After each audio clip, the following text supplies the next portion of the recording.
العليم الشيطان الرجيم بسم الله الرحمن الرحيم الحمد لله رب العالمين والصلاة والسلام على سيدنا ونبينا أبي القاسم محمد صلى الله عليه وعلى آبائه الطيبين وآله الطاهرين المعصومين الهداة المكرمين الذين أذهب الله عنهم الرجس وطهرهم تطہیرا اما بعد۔ ناظرین محترم، السلام علیکم ورحمۃ اللہ وبرکاتہ۔ ہدایت نامہ امیر المومنین علی ابن ابی طالب علیہ السلام کے جاری سلسلے کی اس نشست میں ہم مولائے کائنات کے کلمات مبارکہ سے نور ہدایت حاصل کرنے کی کوشش کر رہے ہیں۔ ویسے تو حقیقت یہ ہے کہ نہج البلاغہ اور اس کے علاوہ جو دیگر کتب میں امیر المومنین علیہ السلام کے فرمودات مذکور و منقول ہیں، ان سب میں ہدایت کی روشنی پائی جاتی ہے، اور جو شخص ان نورانی کلمات سے روشنی حاصل کر کے اپنے سفر زندگی یا یوں کہوں سفر بندگی کو طے کرے، وہ یقیناً سعادت مند ہو سکتا ہے۔ ایک ہے سفر زندگی اور ایک ہے سفر بندگی۔ سفر زندگی تو ہر شخص طے کرتا ہی ہے، جیسا بھی ہو، جیسے حالات ہوں، سفر زندگی تو بہرحال ہر شخص طے کرتا رہتا ہے اور کہیں نہ کہیں پہنچ ہی جاتا ہے۔ لیکن جو سفر بندگی ہے، اس کا طے کرنا آسان نہیں ہے۔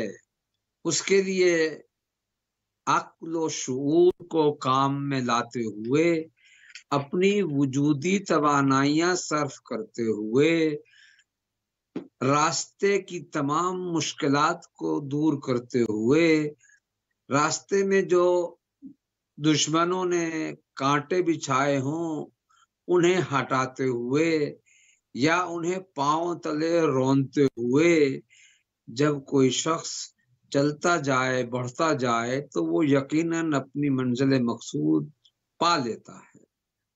اور کسی کا اپنی منزل مقصود پا لینا در حقیقت ویسے ہی ہے جیسے امیر المومنین علی ابن ابی طالب علیہ السلام نے فرمایا تھا، فزت ورب الکعبہ۔ وہ جملہ کہ جو مولا کے ان جملات میں سے ہے کہ جو کامیاب زندگی کی علامت ہے کہ مولا نے اپنی زندگی کے سفر کو یا بندگی کے سفر کو کس طرح سے کامیاب بنایا اور اپنے پروردگار کے حضور پہنچ گئے۔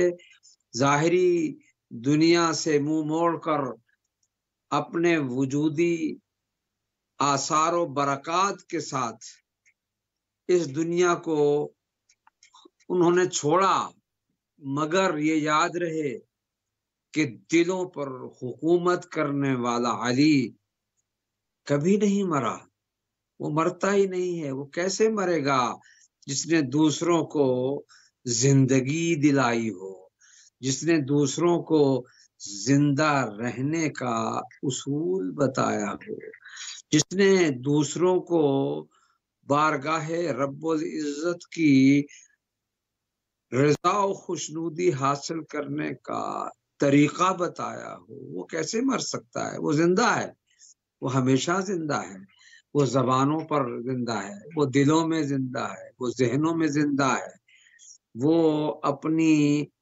ہدایات اور تعلیمات کے ساتھ زندہ ہے۔ کون کہتا ہے کہ علی دنیا سے چلے گئے؟ ہماری آنکھوں کی توانائیوں میں کمزوری آئی ہے، علی تو زندہ ہیں، ہم جہاں اور جیسے بھی ہوں، مگر علی کی زندگی کا ہر گوشہ ہمیں سعادت مندی کی طرف لے جاتا ہے جب ہم اس کی طرف توجہ کرتے ہیں۔ اسی لیے مولا کائنات نے ایمان کے 4 ستونوں کے بیان میں ان کے شعبوں کو جب بیان فرمایا تو اس سے پتہ چلتا ہے کہ امام یہ چاہتے تھے کہ ہم اپنی فکری، ذہنی، عملی توانائیوں کو بروئے کار لا کر اس مقصد تک پہنچ جائیں جو مقصد تخلیق ہے، ہم اس تک پہنچ جائیں۔ مقصد تخلیق رضائے پروردگار کا حصول ہے، اور یقیناً وہ فوز و فلاح کے جو امیر المومنین علی ابن ابی طالب علیہ السلام نے ہمیں اپنی پاکیزہ سیرت سے بتائی، وہ فوز و فلاح حقیقی معنی میں کامیابی ہے، حقیقی معنی میں وہ سرافرازی ہے۔ انسان اللہ کی اطاعت و فرما برداری میں، اللہ کی بندگی کے تقاضوں کو صحیح معنی میں پورا کرنے میں اگر اپنی زندگی کا سفر طے کرتا ہے تو یہی دراصل اس کی بندگی کا سفر ہے۔ نماز و روزہ اور باقی اعمال جو ہیں وہ انسان کی بندگی کا سفر ہے، اور اس بندگی کے سفر میں یقیناً انسان ایسے حالات سے دوچار ہوتا ہے، اسے ایسے حالات کا سامنا کرنا پڑتا ہے کہ جو اسے اس راستے سے ہٹا دیں، مگر استقامت اور پائیداری کے ساتھ اس راہ پر گامزن رہنے والا کامیاب ہو جاتا ہے۔ ایمان در حقیقت وہ اصل و اساس ہے کہ جس پر انسان قائم رہتے ہوئے اپنے مقصد حیات کو پا لیتا ہے۔ امام نے فرمایا تھا کہ اس کے 4 ستون ہیں اور ہر ستون کے 4 شعبے ہیں۔ آج ہم تیسرے اس رکن کی وہ خصوصیات بیان کریں گے اشارتاً، چونکہ وقت میں اتنی گنجائش نہیں کہ ہر شعبے کو تفصیل سے بیان کیا جائے، مگر مولا کائنات نے یقین کے بارے میں، چونکہ پہلا صبر تھا، دوسرا یقین ہے، یہ دوسرا رکن ہے، دوسرا ستون ہے ایمان کا، کہ جو انسان کو صحیح معنی میں بندگی کے سفر میں کامیابی دلاتا ہے۔ یقین، امام فرماتے ہیں یقین کیا ہے؟ یقین کے بارے میں امام کا یہ ارشاد ہمارے لیے مشعل راہ ہے۔ امام فرماتے ہیں وَالْيَقِينُ مِنْهَا عَلَىٰ 4 شُعَبٍ، وہ ستون کے جو یقین سے عبارت ہے اس کے 4 شعبے ہیں۔ عَلَىٰ تَبْصِرَةِ الْفِتْنَةِ وَتَأَوُّلِ الْحِكْمَةِ وَمَوْعِظَةِ الْعِبْرَةِ وَسُنَّةِ الْأَوَّلِينَ۔ اللہ اکبر! سب سے پہلا شعبہ کیا ہے؟ یقین کا سب سے پہلا شعبہ کیا ہے؟ روشن نگاہی۔ کیا لطیف جملہ ارشاد فرمایا امام نے، روشن نگاہی۔ انسان کو اپنی نگاہیں روشن رکھنی چاہیے، انسان کو ظلمتوں میں ڈوبے ہوئے ماحول میں رہتے ہوئے اپنی نگاہیں اتنی روشن رکھنی چاہیے کہ اسے پتہ ہو تبصرۃ الفتنہ، یعنی فتنہ البتہ توے سے ہے، تے سے نہیں ہے۔ فتنہ سے مراد وہ سوچ اور سمجھ ہے، وہ حقیقت میں انسان کا فہم و ادراک ہے کہ جس کا امام نے فرمایا کہ روشن حقیقت کو سمجھنے کے لیے امام نے روشن نگاہی کو شعبہ ایمان قرار دیا۔ ظاہر ہے کہ جس کے سامنے حقیقت آشکار نہ ہو وہ یقین کیسے پا سکتا ہے؟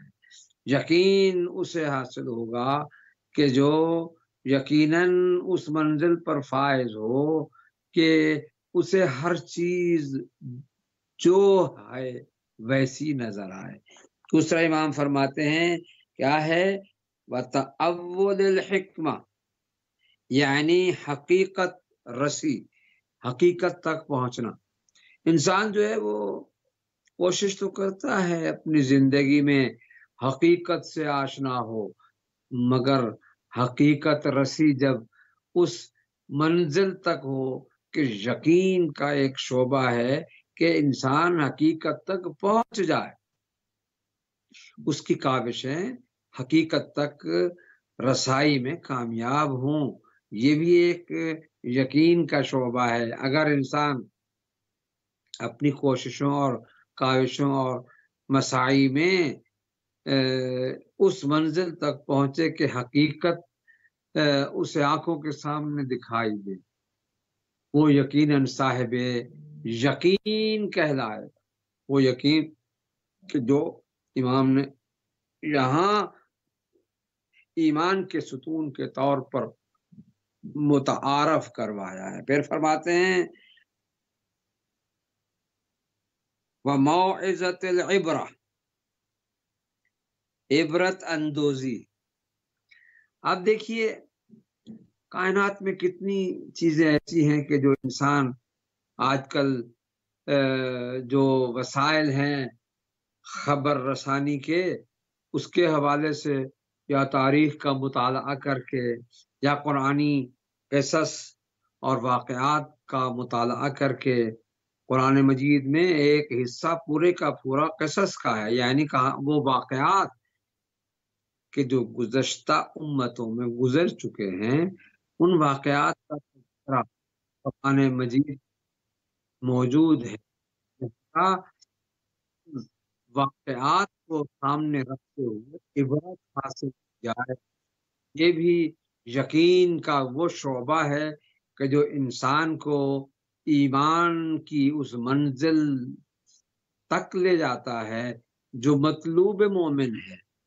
اور چوتھی چیز کیا فرماتے ہیں امام؟ وَسُنَّتِ الْأَوَّلِينَ، انسان کو یہ سمجھنا چاہیے کہ وہ جو اگلوں کے طور طریقے تھے ان طور طریقوں کو دیکھے کہ گویا اپنے اعمال و کردار، گفتار و رفتار میں پہلوں کے طریقوں کو سامنے رکھے اور دیکھے کہ وہ کس طرح کامیابی کی منزل پر پہنچے اور انہوں نے کیسے ان پاکیزہ اصولوں کو کر کامیابی حاصل، لہذا ان اصولوں کو جو پہلوں کے سامنے رکھ کر اس کے آئینے میں وہ بندگی کو، آج یہ لفظ میں نے اس طرح پہلی مرتبہ اپنے بیانات میں اختیار کیا ہے کہ ایک ہے سفر زندگی، ایک ہے سفر بندگی۔ ہم سفر بندگی، ایمان سفر بندگی کا دوسرا نام ہے، لہذا ہم ان اصولوں کے مطابق اگر چلتے رہے تو بہترین مومن بن کر قیامت کے دن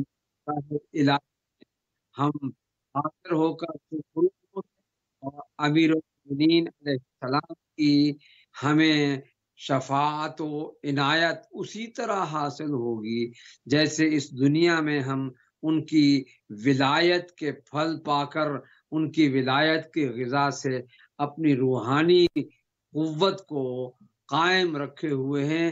قیامت کے دن بھی انشاءاللہ ان کی ولایت کے صدقے میں اور ان کی شفاعت کے سائے میں بارگاہ الہی میں حاضر ہو کر اپنی زندگی اور اپنی بندگی کی کامیابی کی سند حاصل کریں گے۔